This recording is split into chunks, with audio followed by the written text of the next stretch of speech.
उठा मान चलो जी आए गड़ोर जी, भगवान से कहता तुमको तो काले आले ऐसा नहीं हला सो भगवान भी कहते पूरी पूजा करके और जो गड़ोर जी उठाए कई ओम जय जगदीश हरे। भगवान हम तुम्हें कुत का मतलब नहीं है तुमसे, हमें ये चीज पूजा में भी अब हमें तो टाइम नहीं है। तुम्हारे हम यूट्यूब पे सब पुराने धरो है वो जरूर सुन लीजिए, तुम्हें एक एक चीज पता पड़ जाए पूजा पाठ की। पर जब बात तो सुनाई लेके जब भी आरती करो वो गड़ोर जी उठाओ तो सबसे पहले जो उठाए थे दबाओ, एक के बाद गड़ोर जी उठाओ। कबू भी ऐसे गड़ोर जी ने बजाओ चर्चे तुम भगवान से कह रहे कि तुम ठेंगा ले ले, सो भगवान के तो तुम भी ठेंगा ही ले ले मरा था। ठीक, अब खबर रखो जब भी गड़ोर जी बजाओ तो जो न उठाए ऐसो उठा के ऐसो फंसा के फिर बजाओ चर्चे गड़ोर जी। कई आदमी हमने देखो जो पहले ही घूम रहा हो।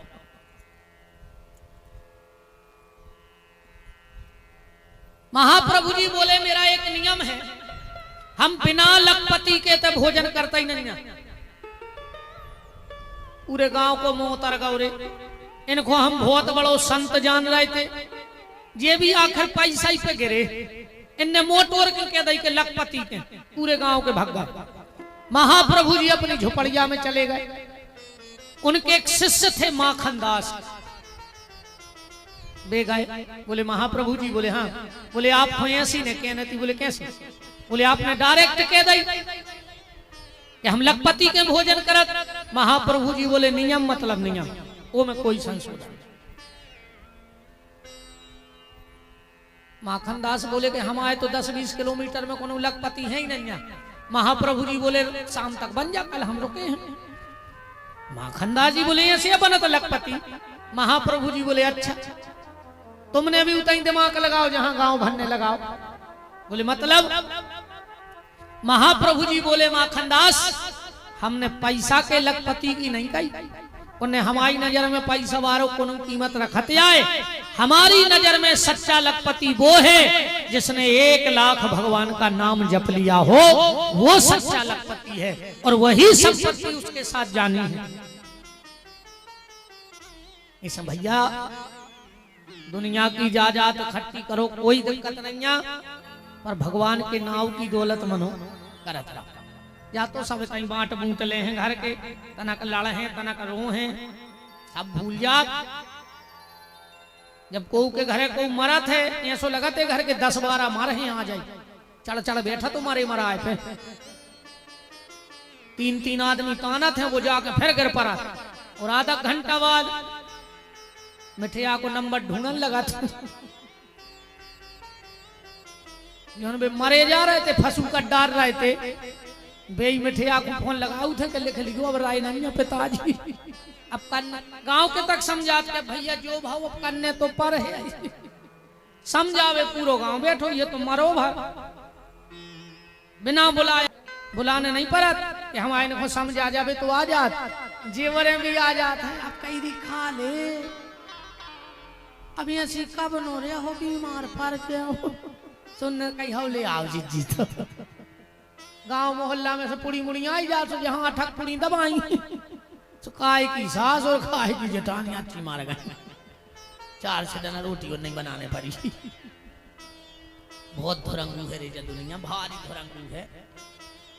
को नहीं ईमानदारी से को नहीं। वो तो साहब जोनो राम जी बैठे हैं, जोनो को खेले आए यार, तो मरो भर। अब क्या बजे 4-5 के पहले अगर तुम्हें न बार देवे में आओगी तो गारंटी कहाई रात भर भी न धरे हैं रे।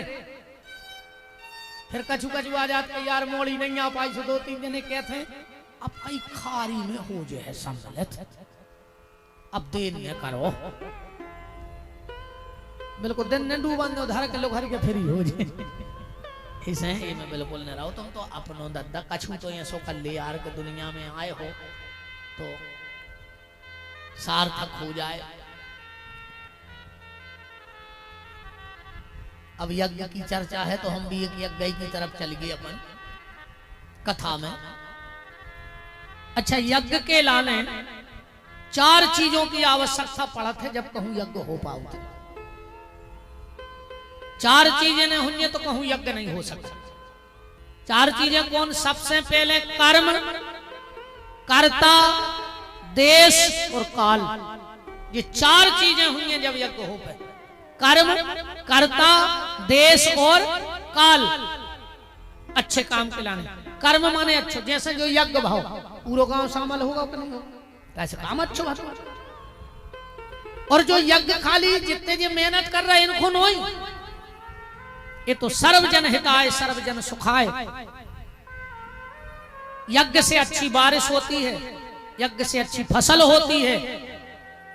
गारंटी देके जा रहे हैं, देख लियो अगली साल की फसल। अब यज्ञ को प्रभाव है, जिस गांव में यज्ञ होगा वहां की फसल भी अच्छी हो जाए और नस्ल भी अच्छी हो जाए। नस्ल समझ गए? आगे की पीढ़ी। यज्ञ से 2 ही चीजें सुधर जात, फसल और नस्ल। बसंत अच्छी आ जाए, अच्छी ही हो जाए तो फसल सुधर जाती है, और संत अच्छा मिल जाए तो नस्ल सुधर जाती है। ध्यान रख ये बात। यज्ञ का बहुत बड़ा प्रभाव है कली काल में। यज्ञ साक्षात भगवान का अवतार है। राम सिर्फ अयोध्या में जन्म लेते हैं, बांके बिहारी सिर्फ मथुरा में जन्म लेते हैं। बस एक 24 अवतारों में ऐसा अवतार है, वो है यज्ञ अवतार। ये जहां भक्तों का भाव हो जाए वहीं अवतार ले लेते हैं। जो भगवान को अवतार है। अब हो तुम्हारे सजारा में जब भूमि धन्य हो गई, जहां जहां तक भगवान के नाम की आवाज गई है, वहां तक से रोग, महामारी, काल ये सब खत्म हो जाते हैं। जो राम रक्षा स्तोत्र मंत्र पढ़ते हो उसमें आया है, आप देखो क्या है भगवान के नाम की गर्जना। ये हमारे आचार्य बेचारे 4 बजे 5 बजे से मंत्र बोलने लगते हैं। इन मंत्रों का प्रभाव जानते हैं? आदमी के तो मंत्रों में कछु नहीं है। बिच्छू काटत है और एक उतारवे बार उतारत है, बिच्छू उतर जात के नहीं उतर जात। तो मैं समझ में आज क्यों ने का बोली, वो तो ऐसा करा था कि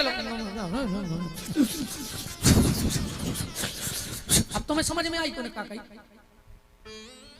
लेकिन बिच्छू उतर गाओ, जहर उतर गाओ। ऐसा ही हमारे आचार्यों के मंत्र बिल्कुल समझ में नहीं आए, पर जो कलयुग को जहर आदमी को चढ़ो है जो उतर है, गारंटी की बात है, जहर उतरेगा। राम रक्षा स्तोत्र मंत्र में आया है,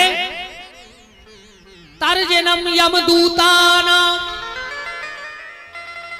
तर्जनम यमदूतानाम राम रामेति गर्जनम, भर्जनम भवभीजानाम, मर्जनम सुख संपदा।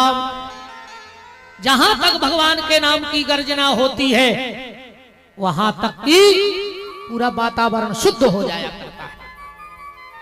और तुम तो ये साल यज्ञ भाव है, तुम तो देख लियो अब आगे एक प्रभाव देख लियो यज्ञ को। पर यज्ञ में अच्छे काम में 4 चीजों की जरूरत है। कर्ता पहले कर्म का कर रहा है। आज यज्ञ भाव पूरा से जा रहा है, इकट्ठा होगा कि नहीं होगा, कैसे काम अच्छा होता। अब यज्ञ के बाद एक बंदी छपवत जो कि यार हम एक जने की कत्ल करने हैं, को सहयोग कर रहा गांव के जमानत को करो, तुम्हारा सहयोग नहीं करना। कर्म कौन सा है, फिर कर्ता कैसो है, माने अंगुआ को आए। अच्छे काम में सबसे ज्यादा ध्यान दो जाते अंगुआ पे झंडा खोला। अब प्रधान ने संजू ने झंडा उठाओ, यज्ञ होगा। कल को तुम्हारे गांव में कोनो छुपी अक्कड़ 3 पगुआ फंसा के तुम्हारे घर पहुंच जाए कि वड्डे हम भी सोच रहे यज्ञ की देहो चंदा, बताओ को करे होगी मदद। आदमी के दारू का यार वंशना पी के फिरी। कर्म कर्ता 2 चीजें हो गई। अंगुआ कौन है, फिर जगह, जगह को भी बहुत महत्व है, और फिर समय, समय अच्छो होए। अब तन्ना कोर को 15 दिन बाद जो यज्ञ हो तो कम 15 दिन पेल हो तो ते को माहौल कछु और हो। अब कम 15 दिन बाद हो तो हम तो ठीक भगवान तक कथा बोलते खुद की तो आदमी नहीं आउ तो कैसे भाई परंदे चेत फिर यह दिखा रहा है भगवान। समय एक यज्ञ विश्वामित्र जी कर रहे हैं, बहुत ध्यान से समझिए इतनी बात। पर विश्वामित्र के लगा 4 ही चीजें अच्छी हैं। 4 चीजें कौन? कर्म, यज्ञ, कर्ता विश्वामित्र। साधारण महात्मा नहीं है विश्वामित्र के। विश्वामित्र महामुनि ज्ञानी, समय कौन सो? प्रात कहा मुनि सन रघुराई। जगह कौन सी? बसई विपिन शुभ आश्रम जानी। 4 ही चीजें अच्छी हैं, फिर भी विश्वामित्र को यज्ञ नहीं हो पा रहा। कारण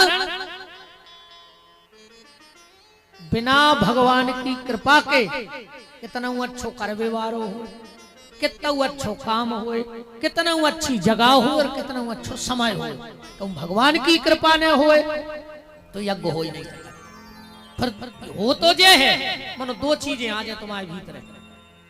ऐसे विश्वामित्र को यज्ञ के जने मिटाते 2, मारीच और सुबाहु।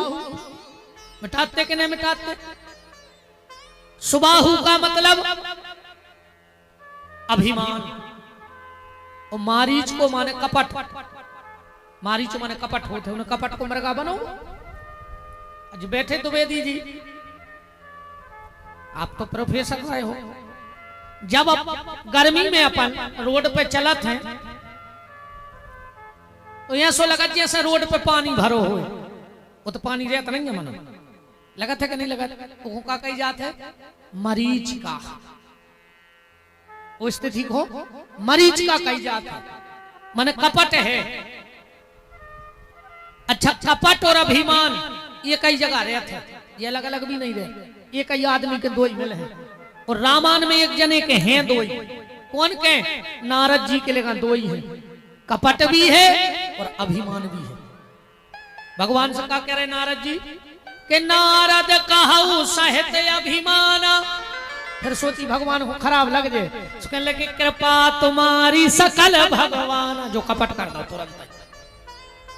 अभिमान खुद को है कि काम को हमने जीतो है, और भगवान को खराब न लग जाए सो कृपा तुम्हारी सकल भगवाना। जो कपट कर दो। तो जब तक भगवान की कृपा ना हो अच्छा काम हो नहीं सकता, और हो भी जाए तो आदमी में अभिमान आ जाए और कपट आ जाए। क्यों? कि परिश्रम करे कोई कितना भी, लेकिन कृपा के बिना काम चलता नहीं है। कि निराशा निशा नष्ट होगी न जब तक, दया सिंधु जब तक निकलता नहीं। तो विश्वामित्र महामुनि ज्ञानी बसई विपिन शुभ आश्रम